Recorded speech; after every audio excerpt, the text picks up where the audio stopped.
Hey YouTube, it's your girl Miss Shawnee Mobique back with another YouTube video. And I just wanted to drop in, and talk, have a little chit chat. Nothing serious, just my views of some things I've been noticing in 2020.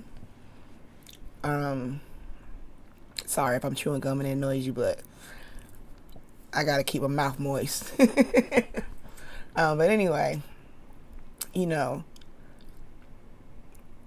I can tell you how I view things from my personal perspective. Some agree, some don't. But that's how I like to deal with stuff. I like to tell the truth and tell my viewpoint and my ideas on things because I feel that I'm looking for honesty. It's so hard to find nowadays. Everybody has, a wolf in sheep's clothing mentality. More people are donate here, give me this, help me. They want to play on our emotions and our ideas and our feelings and try to make us see things the way they want things to be seen. People vying for your attention and having the best speeches and the best titles or whatever, and I can honestly say I'm able to speak from both sides of dealing with homicide. The person I was before the homicide and the person I am now after. So I understand wanting to have a nice life. I understand wanting your kids to have a good life. I understand just wanting to be happy, not full of stress. I understand wanting to strive for those things, and maybe help people along the way. Just live peaceful till you die, I understand that. And that was the most important thing to me, trying to have more than enough and trying to have better than or not be like them or try to be like them or, just not really having self in order. To see what truth is, like real truth, pure truth, not the kind that has anything, attached to it. When somebody genuinely tells you something that's pure, or when somebody does something that's pure intentions, or somebody just speaks to you like a human being with pure intentions, we crave those. I know that for me, I believe that humans crave three things the most: acknowledgement, attention, and there's one more, but I can't remember. Hold on. Attention, acknowledgement. I done forgot the other one, y'all. It's a fly. Oof, don't like those. But anyway, life since my son has been deceased has been a transformation. It's been a transformation. It's been something that has shooken me. It changed me. It flipped me upside down. Everything that I thought was important had no value. Everything that I thought was the first thing to do, or do it this way, it's the best way, or do or say these things because they're the best things to say, or make sure people don't think you're this, or make sure people don't think you're that. I try to instill that on my kids. You know what I'm saying? Like, how you are perceived is highly regarded, and now it's been a year, almost 3 months. It'll be 3 months, a year and 3 months on July 6th. And I can tell you, keeping up with the Joneses don't matter. All these propaganda lies in the media and from people, it don't matter. We all want the same basic things in our life. Like, we let our emotions make everything so much more complicated. Our feelings and what we believe, or this is true and so it's got to be this. We don't give to And our ideas were usually concrete because that's who our moral fiber is. But it's always been told to us what the moral fiber is. Go to work, make your money, raise your kids, vacation, buy expensive stuff, and then die. Oh, don't forget help a couple people, then die. You know, that's been what the idea of stuff is. It's just do it for ourselves. And I think that's kind of why we have obtained this selfish attitude, why we're all fighting. Why can't we come around a table and sit and have conversation of ideas, take a little bit from every other person to establish a idea that works best for all of us? Why can't people do that? Why is it so hard? Why do they need to have this more than they need to have this? Why are they better than us than we are better than us? It's just like this competition, and it's something that's been instilled in us our whole lives. It's all we've ever known, from our award shows, our contests, our sports, anything that's a competition to make you be number one. That's our thing in our country. We're the best country. We defeat everybody. Ain't nobody gonna fuck with us, you know? And it's gotten us nowhere. It's gotten us completely nowhere. They use our emotions to make us make decisions that affect us for the long term. You know what I mean? I'm not going to say I don't understand the riots. I'm not going to say that, because I do. I understand frustrations. But I also understand how things are used to make us become the way we are. You lock people up for 3 months. 3 months you lock them in their houses. Now, these people have never been in jail. Some, I'm not going to say some have, but some have not been in jail. They don't know what it is to be confined. They live free for their whole lives. They can go where they please.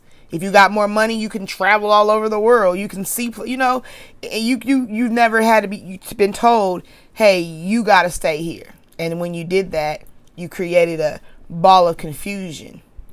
You made people not able to do what they thought they knew was real. You stopped them in their tracks.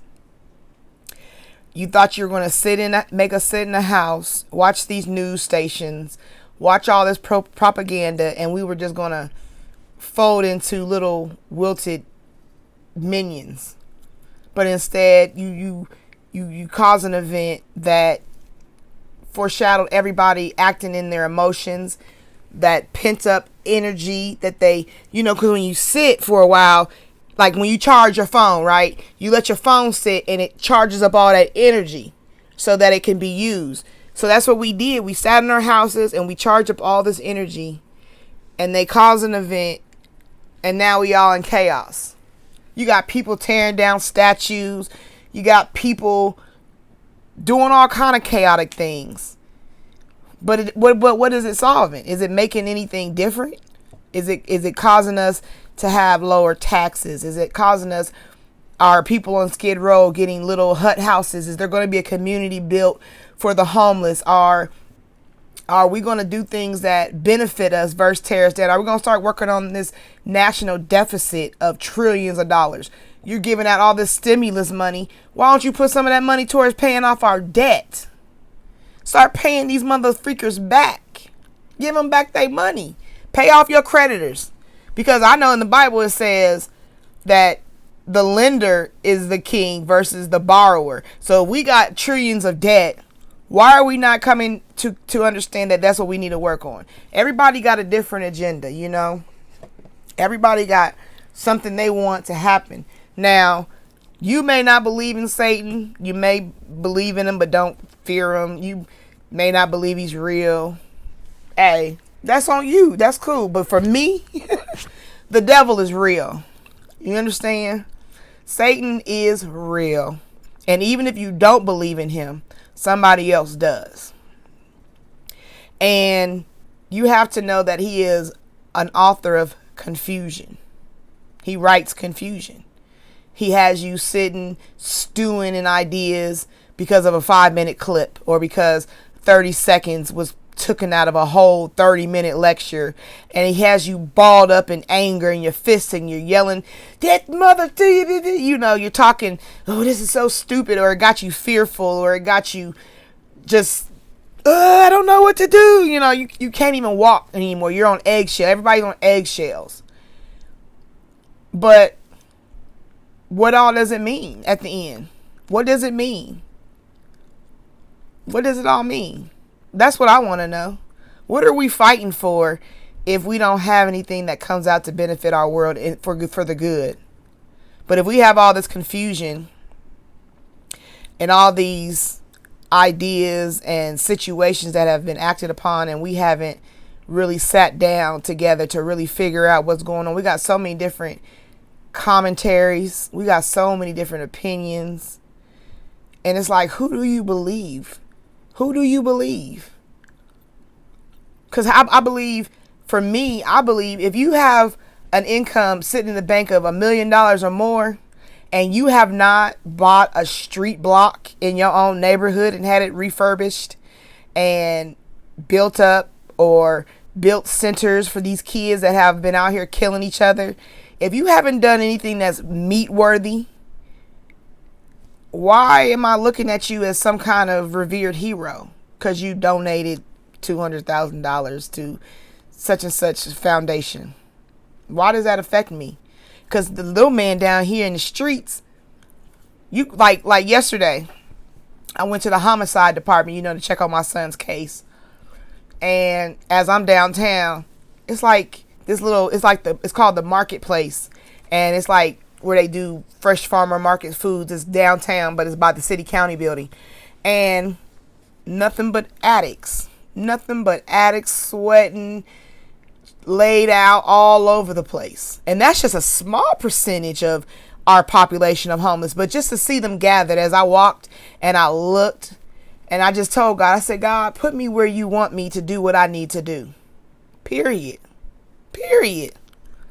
Not for the benefit of me, but the benefit of, that's when you know Black Lives Matter, when you down here in the hood, for real. Not from your platform ain't just you walking down, recording yourself or making t-shirts. Nobody care about that crap.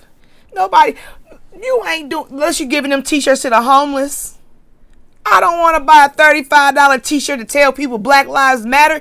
If they matter to you, why you ain't down there with your group feeding the homeless? To those who do, I'm with you. But if you ain't down here taking care of our sickened, our grieved, our mentally ill, if you ain't down there in the groundwork and unafraid, that's where change start.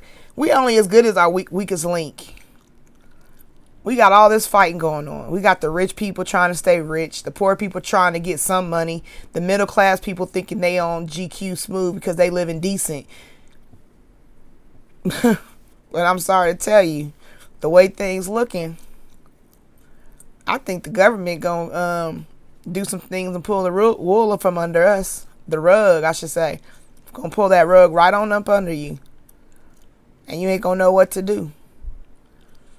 I'm a prepared type female. After my son got murdered, you couldn't tell me not to be prepared. Because now I know anything can happen. Anything. Anything's possible. But it's also time for us to start looking at what we're trying to do, you know? I just be asking myself, like, when my son got murdered, they weren't marching in the street. When John Doe, young black male 18, John Doe, young black male 20, John Doe, young black male 30, when you hear all these people that got 100, and I don't know for sure, but I know right now in my capital city, there's 100 and I want to say 10, between 6 to 10, 106 to 110, somewhere in that number, there are murders. That's how many people have been killed. I don't care what color.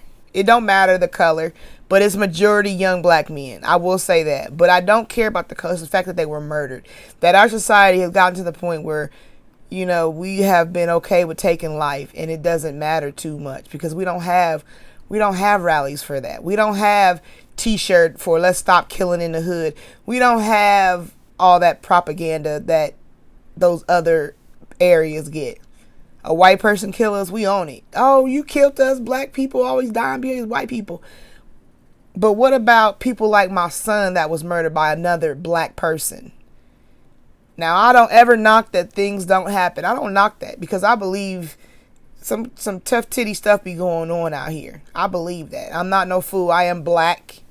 I walk into a room and it's all white people and it's just an air. It's just, you can feel it in the air. So I understand racism. I understand opinionations, and I understand that I'm black, period.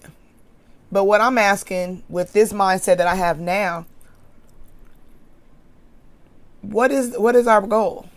They got a virus out here, COVID-19, that's killing people, but I believe it's got to do with some other things. I don't think it's just the COVID. I think if it gets in you and you have a weak system, that's just how I feel it happens. I don't know each case, but why are they not telling you about all the people that survived it?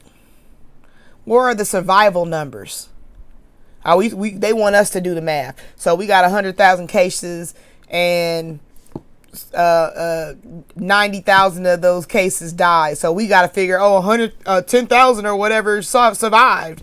You know what I'm saying? Like, you want us to do the math. You don't report that. You don't put that in the lines of this has happened and we got all the facts. We just get pieces of the facts you want us to have. Because I feel like we believe we get all the info we want from the news. What the news say, go. And if they don't report it to us, it might not be important. And I know a lot of people don't go and search. Some people ain't even thinking about it. Some people still living like life ain't changed, like there's not been a change in our country.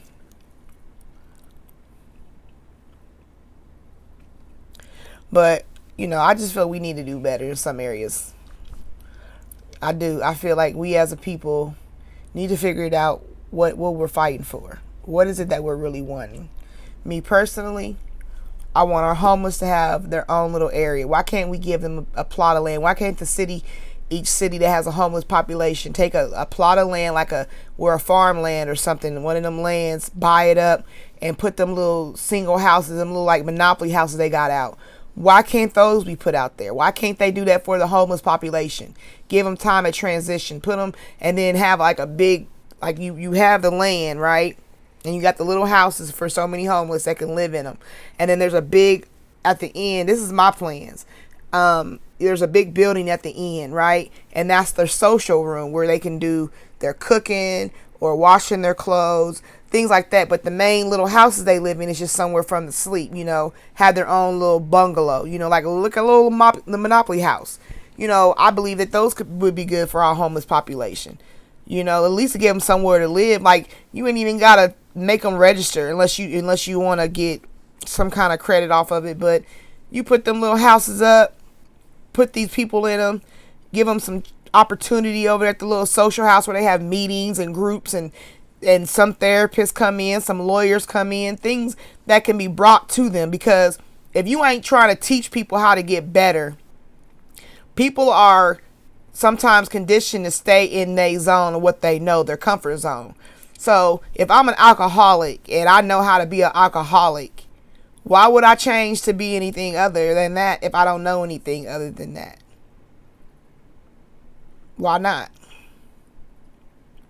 So I just believe that, there's things that could be done. And I believe that the people that really care, especially rich people, this is more for rich people. But I ain't going to knock you people without money, because people without money, like for me in my house, I always have my kids at the holiday times. I don't buy Christmas and I don't buy gifts. I don't buy Christmas gifts like that. I take my kids and we go and volunteer at a shelter. We serve food.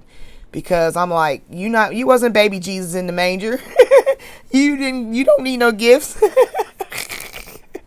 So that's how I've always done my kids. I've always had my kids out there giving. So they're accustomed to that. That doesn't bother them to, it doesn't bother them to give. I taught them that. That's what I established in them young, because, from age birth to 5. That's when they get all the juices. That's when that's like marinating your meat. You feel me? That's the time the brain is absorbing everything. You know what I'm saying? Like you could think about it like this: when you got your daughter twerking, and then at 17 she's on a pole. You feel me? Like those things can be put. They're just training. It's like training for your mind, because you've done it and this is what you do. So if we are giving this information, if people are out here actually really caring, they would be actually trying to find ways to make foundations. They will be trying to find ways to change laws. They will be trying to find ways to give these things to these people. I don't want to hear no more celebrity on TV telling me to donate. Why? Why do you need me to donate? And then if I'm donating, how do I know they get the money? Like, that don't make sense to me. $13 million to someone that we don't even know who's going to get the money. It's just, oh, this person has a title that matches the situation and they tell me to donate to it, so I'm going to donate. You could have took that donation, went to the grocery store, bought a pack of bread, a pack of bologna, maybe some mayonnaise if you was being nice, Miracle Whip, mayo, your choice, it don't matter. You could have maybe got some cheese if you wanted to, slapped it together, made little sandwiches and put them in sandwich bags and went and handed them out downtown at your local neighborhood community homeless place. For real. You gave $50. Hey, you could have had sandwiches and chips. And that way you would have did it. You would have did the real donating. You would have took the real time to give. See, that's where we missing the point. We think they got us so comfortable with being at home on our phones and just sending money everywhere. We don't get out here with our people no more. We don't get out here and give, not just protest and march, but really work. Like all these people that came out, if all of y'all would have had a real organization that y'all could have went to and went and dispersed and handed out sandwiches, went and took care of your homeless population. You know what I'm saying? Some of you could have sat down and talked about, okay, here's our agenda, what we're wanting. Y'all could have came together with a whole list for our people.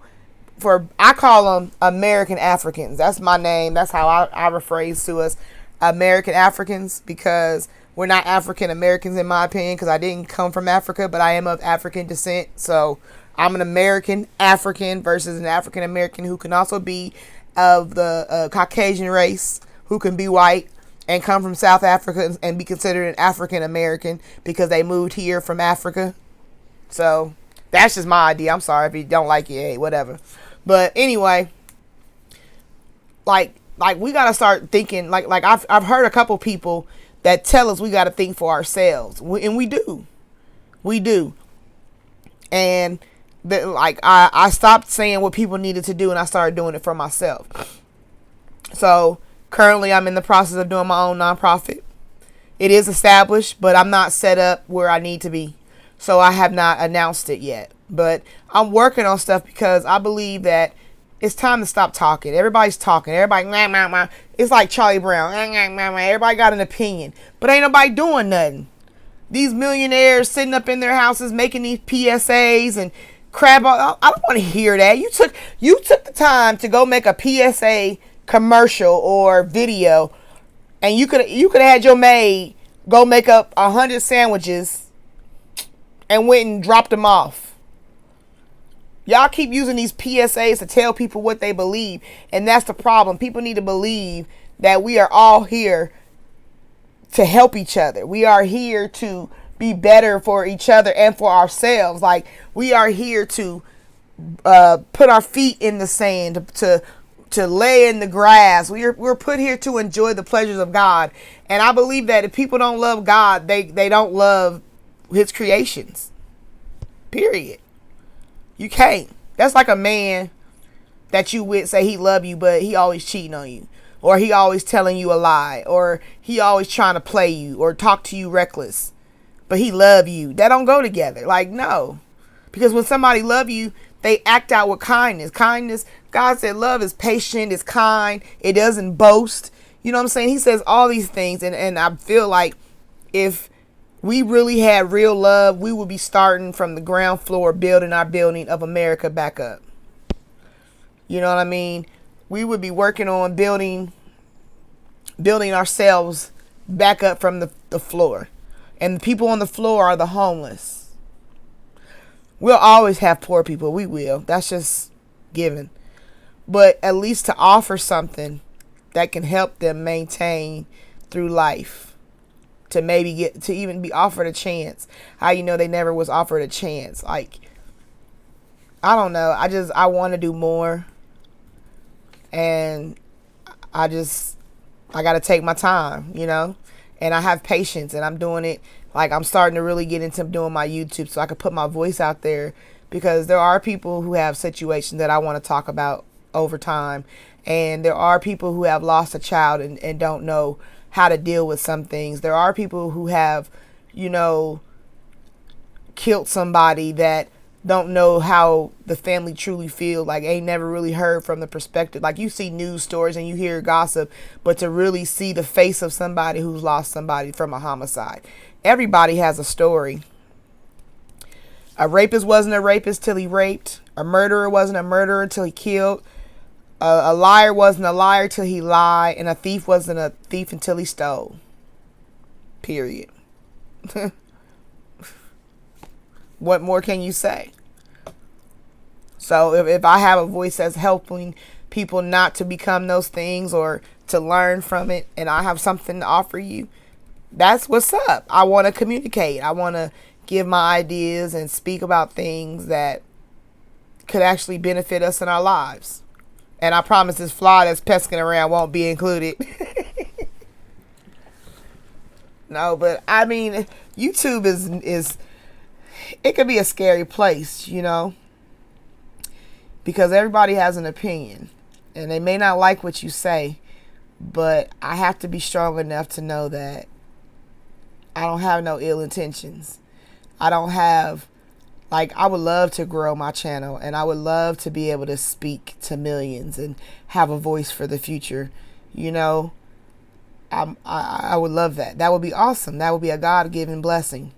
But if it doesn't come and I only help one person through my YouTube, God went back for the one sheep. And, you know, and another thing is I want to make sure that, you know, as you watch me, you know that I am a smoker. I do smoke cigarettes and the Chiba.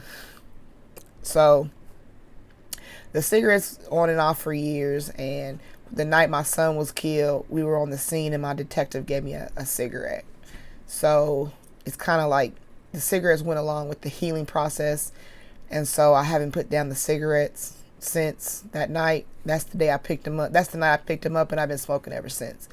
So that's the story of how I smoke. The Mary Janini, I just like smoking weed. It works for me. It doesn't stop me from living life and maintaining my life. It just, I don't know, it just extinguishes some pain. Body, mind, spirit.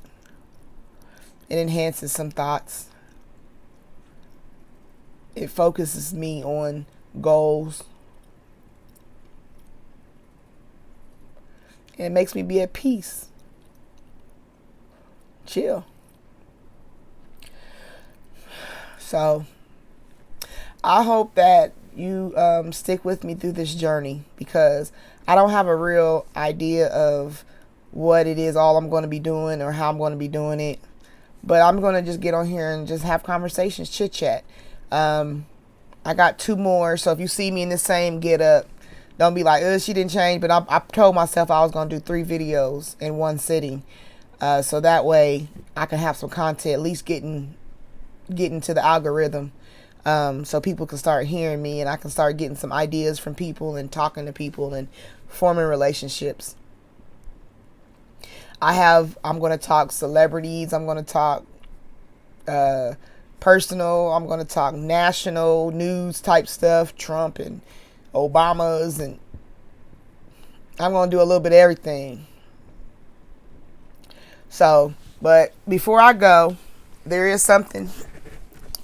Excuse me, y'all.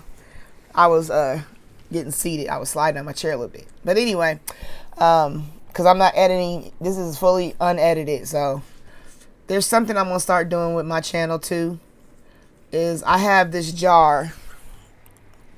I'm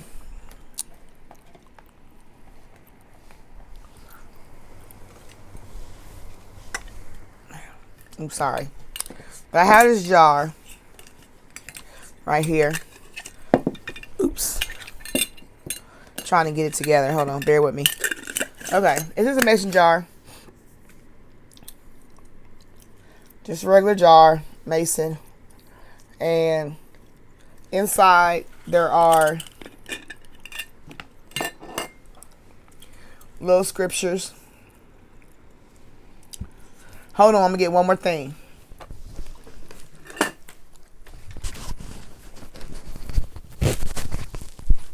Hold on.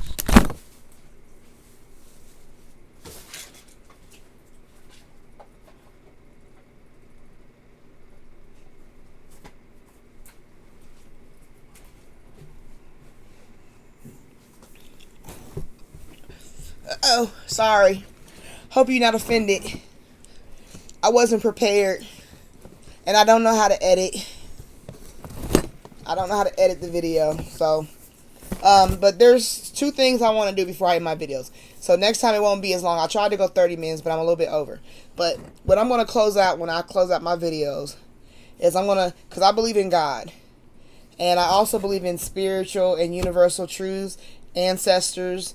And I believe that the energy of the earth does affect us. So I believe in a little bit deeper than just the Bible. So if that offends you and you don't want to hear about God, or you don't want to hear about tarot or anything like that, fine. But I think it all comes together when the energy tells me to, when I feel it in my spirit. Okay. But what I will always do is, this jar I showed you came from Tonita Price.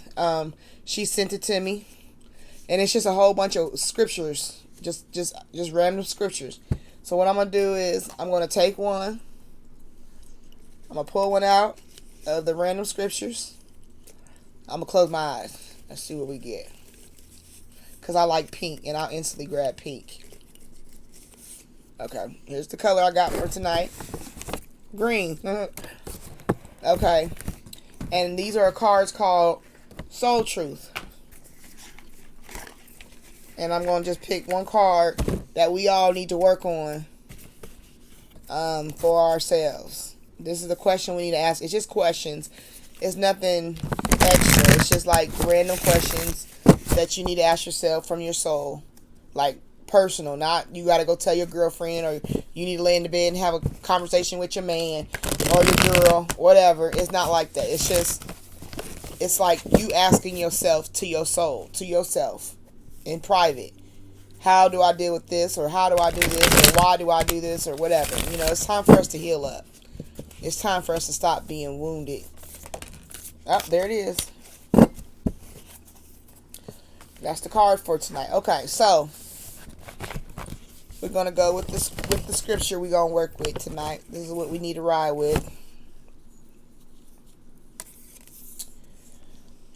When God says, "I am near to you whenever you cry out," and insert your name. So you put your name in there. Okay. I am near to you whenever you cry out. This is what God is telling you. He is near to you whenever he cries. Whenever you cry out, he's near to you. Deuteronomy 4:7. And I can say that's true. Because I'm telling you, baby, you don't think me and God ain't had some conversations?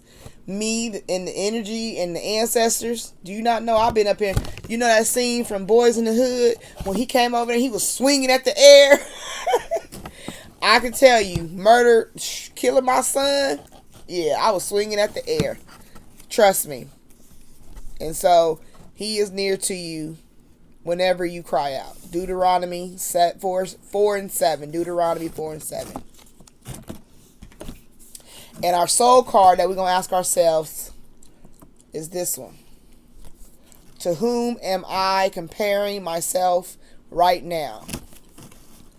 What are you able to see in another is only visible because it is within you, ready to be brought out. Shine light on this feeling of not enough and see the truth. All that you need and want is within you. Today's soul action. Today, stop comparing and start creating. What'd I say? Didn't I just say all that in my video? Stop comparing. You seen me shuffle. You seen me shuffle. You seen it fall out. You seen, oh, I didn't pick that card. It fell out to go with what we're talking about. That's what I'm talking about. The energy of the spirit, like all around us. Like I had to learn to receive that. I had to see it. Like I had to, when my son got killed and dealing with that, I had to learn to pressurize that. You know what I'm saying? Change. Like you're never the same. This is a boy that I raised, carried in my womb, raised from every part of his life, and to see him dead like that because of another, and I'm supposed to be okay. I'm just supposed to get, oh, it's okay, let's just go back to doing what we've been doing.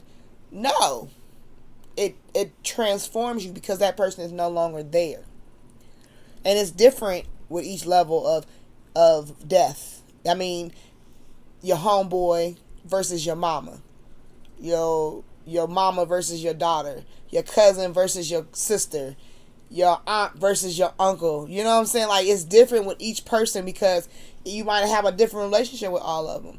And you may not be as close to this one as you are to this one. Yeah, it hurt when this one died, but it really hurt when this one died because they was really that person, you know, that you really was cool with or whatever. So death affects you different with different people, and that was my son, my firstborn son. And I seen God. He talked about how he, you know, he told Pharaoh to stop doing what they were doing, and he killed firstborn children. And I talked to God about that a lot. Like, okay, God, what you trying to tell me? Like, I have a plague on me? Like, God, you know, I went through a lot of that mind-bending maneuvering, like, and I still have an unsolved case. So, you know, I'm still not 100% like solid, where at least like, you know, okay, like this is a situation, the jar lid is off, but when you get a justice, when you get justice, you can put a lid on it. You see that? And nothing falls out. You okay. You know it's all choppy in there, right? You know it's like a whole bunch of little cards in here. But when you don't have that and you try to and you dealing with life, look what all that fall out. See that? That's how it is. That's how I sit with so I can't never turn over a new leaf and become different, or, you know, whatever I need to do is not going to be the same, because I constantly have to remember there's a person out here that killed my child. So I still have paranoia. I still deal with my own things, but I'm refusing to let that stop me, like from doing my YouTube, from doing my nonprofit. Like, I'm not going to stop. I want to help people, and I feel that my healing comes from helping people. So I thank you for watching. Like, comment, and subscribe. And I hope you enjoyed this chit chat.